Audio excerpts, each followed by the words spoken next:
kid. He's a 4-star recruit right now, and I think could move up. He's been ranked around the top 190 to 100, but he has something that we think is very valuable. He can really shoot the ball. He's got more weight, and he's got more energy. He's a guy that's excited to be here. He averaged 17 points, 11 rebounds, 3 assists. His team has played very well. So he's won a lot in Cleveland. He's got to learn to play harder, like every big guy in America has to learn how to do. But I think we were attracted to him because he could shoot it and he communicated really well on the floor. Watched him in an AU tournament, and he talked better than any guard I've ever seen. And then we got a chance to meet his family. His parents were just unbelievable, more appreciative, not entitled.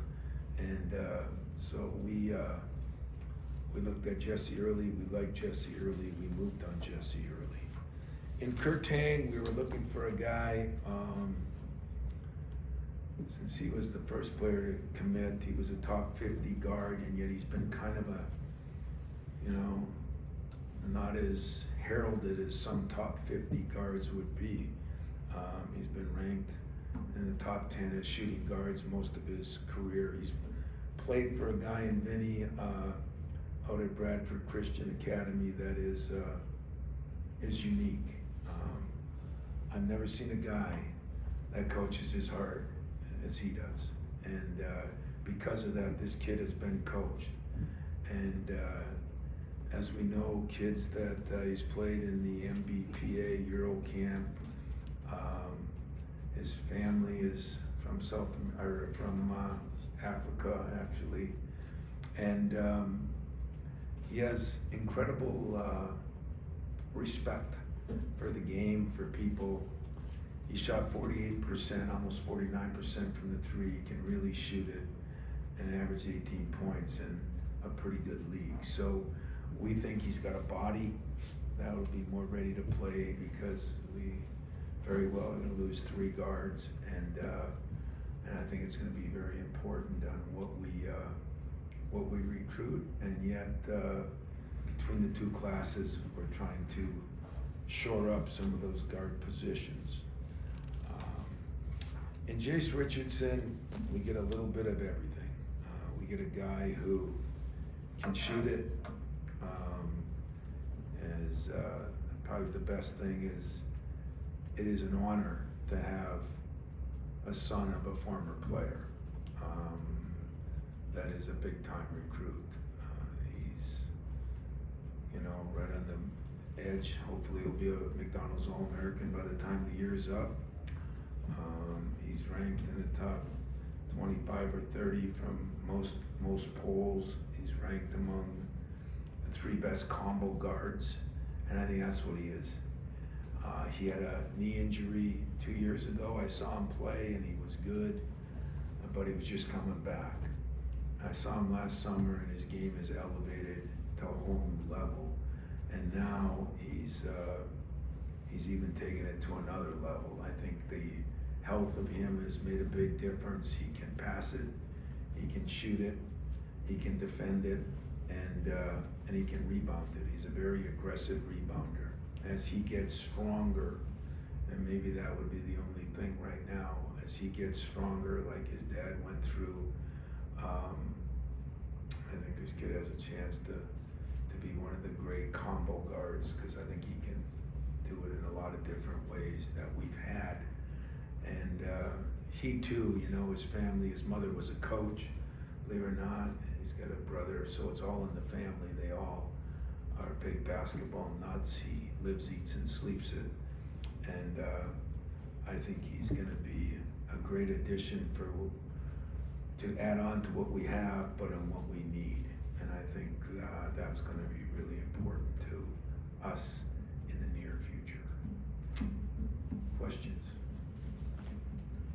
I wonder if you can maybe kind of juxtapose the recruitment of Jason when you started and took over the job versus the recruitment of Jase right now. How much has changed? And well, Jason's mother wasn't as involved as Jase's. And I say that respectfully because she's actually enjoyable to talk to. She really has a good feel. Jackie has a great feel for the game. But, you know, it's been strange a little bit because he was hurt and he missed almost the whole year. Then, you know, that was during COVID and all that stuff. And yet, it's been fun. It's been fun. I never put Jason, and I told him early on, I'm never gonna make this about you and us. I'm gonna recruit Jase as a player, not because of his dad, but I thought that the opportunity to get a kid here where his dad had gone to 2 Final Fours and won a national championship, and then, you know, 20-some years later, his son has got a chance to do some special things is pretty neat, but I made it perfectly clear. I did not have the Draymonds and Mateens and Steve Smiths of the world calling him, begging him, you know. I wanted him to come here because it's what he wanted to do. And I thought Jason handled that very well also, you know, he really did. And I said, my lifetime relationship is me and you. If your son goes somewhere else, it's not changing our relationship one iota. But at the same time, wake up and know where your start came from. No, I didn't say that. It was really good, and it wasn't easy, you know. And I think as a player, there's really a thrill about playing where your dad played, and as a player, there's really an interest in kind of braving your own trail.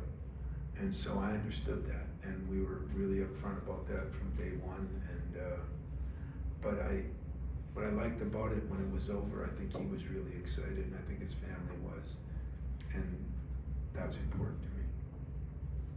I know you said it was an honor to be able to coach a former player's son, but how unique of a situation is this for you? Did you ever think that you would have an opportunity to coach one of your players' sons?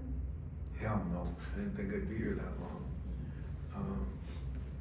I really didn't, but you know, and it's been good. I mean, Steve Smith's son's been here, and mine's been here, but it's not quite the same, to be honest with you.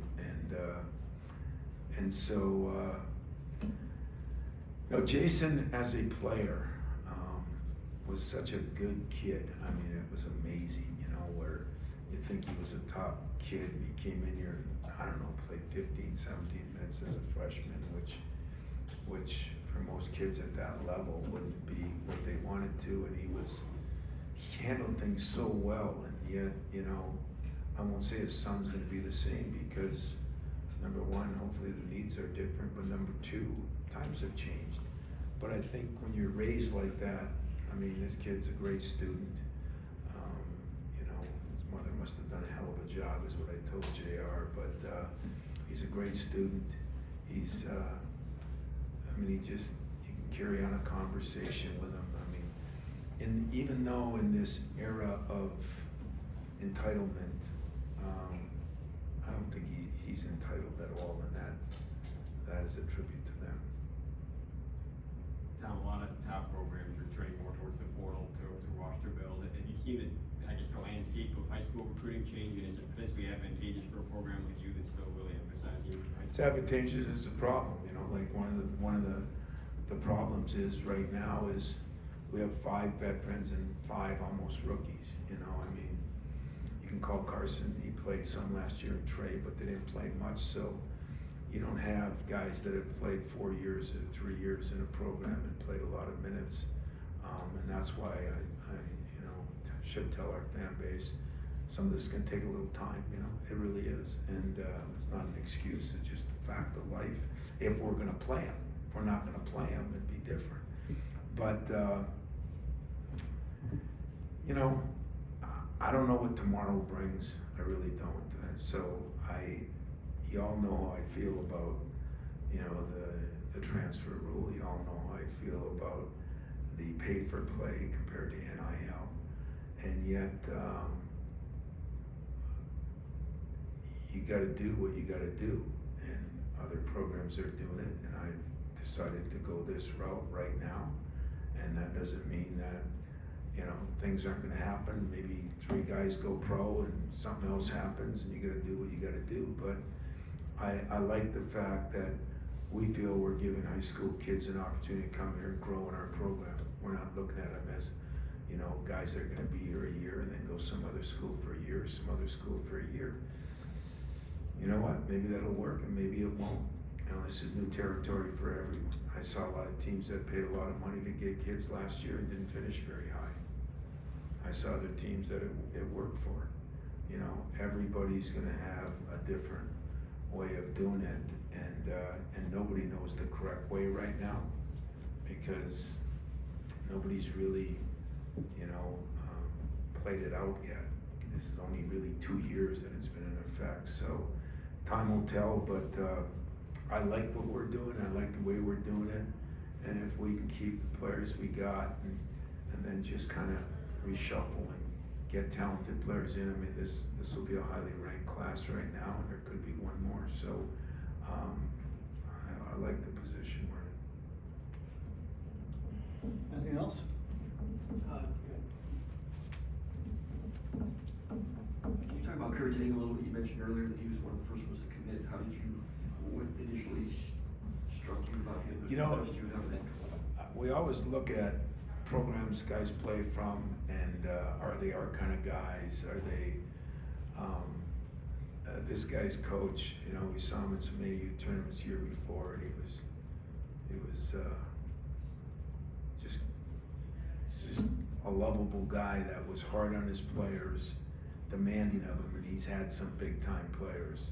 He's had some pro players from this program, and so that started it, and then the body, the build, we thought he could be a Big Ten guard, and then the fact that he can shoot it. He's got a mid-range game, he's got a long-range game, he can shoot the ball, and right now, let's face it, that there's a premium on being able to shoot the ball. And if you got size and you can defend it and you can shoot it at the same time, that's a positive. So as we got to know him, we got to know his family, it was just the right fit for us. And hopefully that's why he thought it was the right fit for him. Wondering about McCulloch too, because he's got some size to him, he's got some wingspan, got different abilities. I mean, is there anybody, is it wrong to kind of look at him on the surface and say, well, maybe like an Andre Hudson type, or who would be a good comparison? Yeah, you know, he's at least probably 6'10". He's probably 3 inches bigger than Andre. He's got a lot longer wingspan. But I wouldn't say he's that because he can really shoot the ball.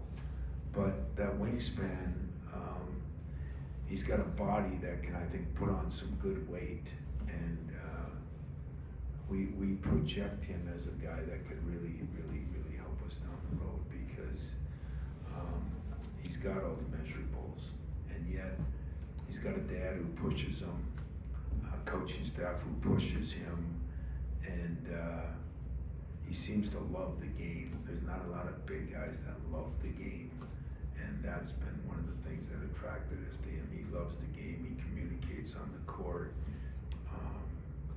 You know, he's got some things to work on, he's got a good student, he's got some things to improve on, but there's a lot there to work with, and that's kind of the way we're doing it. You know, we're doing it that we're trying to develop guys that are younger, and a lot of people aren't, so that doesn't make it right or wrong for me or right or wrong for them. Anything else? Appreciate it, and hopefully we'll play better tomorrow. Next time. Yeah, not yet.